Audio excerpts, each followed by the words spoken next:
খালাকতানি মিন নার ওয়া খালাকতাহু মিন তিন, আমাকে সৃষ্টি করেছেন আগুন দিয়ে, তাকে মাটি দিয়ে। এই অহংকার ইবলিসকে সেজদা করতে নিষেধ করেছে। এখানে আমাদের জন্য শিক্ষা আছে যে আমরাও যদি অহংকারী হই, আমাদের জ্ঞান যদি আমাদেরকে অহংকারী বানায়, তাহলে সেটা জ্ঞান নয়। আমার দারুল উলুম থেকে সার্টিফিকেট থাকতে পারে, হৃদয়ের মধ্যে অহংকার থাকলে আমি জান্নাতে যেতে পারবো না, ফুল স্টপ। আর অহংকার কি? মানুষকে তুচ্ছ করা এবং সত্যকে প্রত্যাখ্যান করা। কারো জুতা সুন্দর হোক, গেট আপ সুন্দর হোক, এগুলো অহংকারের নিদর্শন নয়। অন্যকে তুচ্ছ তাচ্ছিল্য করা এবং আল্লাহর হকটাকে অস্বীকার করা, এটা হচ্ছে অহংকারের নিদর্শন। আবা ওয়াস্তাকবারা, ইবলিস জ্ঞানী ছিল, আবেদও ছিল। একটা হুকুম লঙ্ঘন করেছে, আল্লাহর সাথে উল্টা কিয়াস করেছে। আমাকে সৃষ্টি করেছেন আগুন দিয়ে, তাকে মাটি দিয়ে, আপনি আমাকে সেজদা করতে বলছেন মানে আপনি ভুল করছেন, নাউযুবিল্লাহ।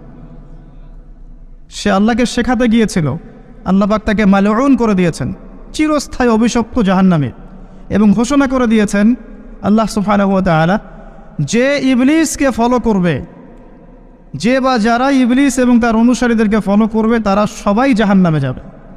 সূরা আরাফ 179, ওয়া লাকাদ যারানা লিজাহান্নামা কাসীরাম মিনাল জিন্নি ওয়াল ইনস। এখানে অনেক উলামায়ে কেরাম আছেন, আমার কথাগুলো তারা খুব ভালো বুঝবেন এবং তারা এই ব্যাপারটা স্বীকার করবেন। সহিহ বুখারীতে 4 বার একটা হাদিস এসেছে, আদম আলাইহিস সালামকে ডেকে বলা হবে, তোমার সন্তানদের মধ্য থেকে জাহান্নামীদেরকে আলাদা করে দাও। তিনি জিজ্ঞাসা করবেন কতজন? আল্লাহ বলবেন প্রতি 1999 জন। প্রতি 1999 জন।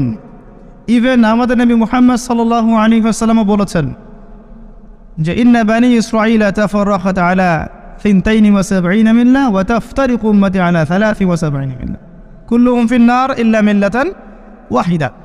বানি ইসরাঈল 72 দলে বিভক্ত ছিল, এই উম্মাহ 73 দলে বিভক্ত হবে। সবাই জাহান্নামে যাচ্ছে একটা দল বাদ দিয়ে। মা আনা আলাইহি ওয়া আসহাবি, আমি যার উপরে আছি, আমার সাহাবীরা যার উপরে আছে। আর ইসলামকে নিয়ে যারা বিভক্তি সৃষ্টি করেছে, তারা সবাই এটাই দলিল পেশ করছে যে আমি এবং আমার সাহাবীরা যার উপর আছে।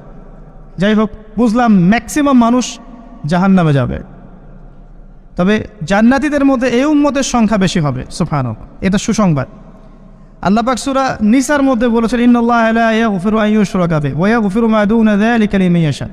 আয়াতটা খুব ভালো করে বোঝেন। আল্লাহ পাক বলেছেন নিশ্চয়ই আমি